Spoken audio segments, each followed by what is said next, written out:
Hello viewers, welcome to Raihan Tanzim. আশা করি সকলে বেশ ভালোই আছেন। তো আজকে আমাদের যে টিউটোরিয়াল সেটা হচ্ছে মাইক্রোসফট ওয়ার্ড সম্পর্কিত, এবং আজকের ভিডিওটিতে আমরা কথা বলবো মাইক্রোসফট ওয়ার্ডে কিভাবে খুব সহজে এরকম ভগ্নাংশ লেখা যায়। এখানে দেখেন বিভিন্ন রকমের ভগ্নাংশ রয়েছে, এগুলো আমি কিভাবে মাইক্রোসফট ওয়ার্ডে লিখলাম ওই বিষয়টি নিয়ে আজকে আপনাদের সাথে কথা বলবো। তো এক্সপার্ট হওয়ার জন্য ভিডিওটি অবশ্যই শেষ পর্যন্ত দেখে নেবেন। এছাড়া আপনি আমার চ্যানেলে নতুন হয়ে থাকলে চ্যানেলটি অবশ্যই সাবস্ক্রাইব করে নেবেন। তো চলুন শুরু করা যাক। তো আমরা যদি এরকমভাবে লব হর লিখতে চাই, সেক্ষেত্রে আমরা প্রথমে যেটা করব, ইনসার্টে যাব, যাওয়ার পর ইকুয়েশনে যাব, যাওয়ার পরে দেখেন এখানে ইনসার্ট নিউ ইকুয়েশন একটি অপশন আছে, এটার উপরে ক্লিক করব। ক্লিক করার পরে দেখেন এখানে ফ্র্যাকশন আছে, এখানে প্রথম যে অপশনটা আছে এটার উপরে ক্লিক করব। এখন উপরে আমি হয়তো যেভাবে বাংলা কম্পিউটারে লিখি, এখানে লিখলাম লব, এরপরে নিচে আসলাম, এখানে আমি লিখব হচ্ছে হর, এভাবে লিখলাম। এখন দেখেন এটা ইতালিক আছে, এটা আপনি সিলেক্ট করবেন, হোম থেকে এটা ইতালিক উঠিয়ে দিলে দেখেন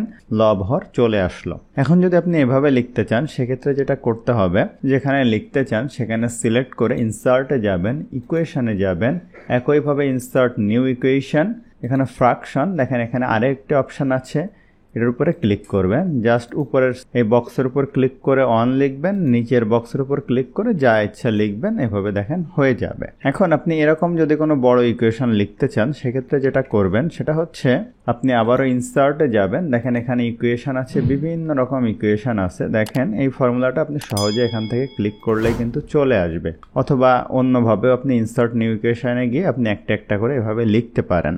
এখন এরকম যদি আমরা যেটা বলি 1/4 এই টাইপের যে ফ্র্যাকশনটা যদি আপনি লিখতে চান, মিক্সড ফ্র্যাকশন যেটা, এটা যদি আপনি লিখতে চান, সেক্ষেত্রে আপনি যেটা করবেন সেটা হচ্ছে আপনি ইনসার্টে যাবেন, যাওয়ার পরে ইকুয়েশনে যাবেন, ইনসার্ট নিউ ইকুয়েশনে যাবেন, এখানে আগে লিখে নেবেন যেটা লিখতে চান। ধরুন আমি 5 লিখলাম, লেখার পরে এই ফ্র্যাকশন থেকে প্রথম ফ্র্যাকশনটা নিলাম, উপরে ধরুন 5 লিখলাম, নিচে 3 লিখলাম, এভাবে আপনি লিখতে পারবেন।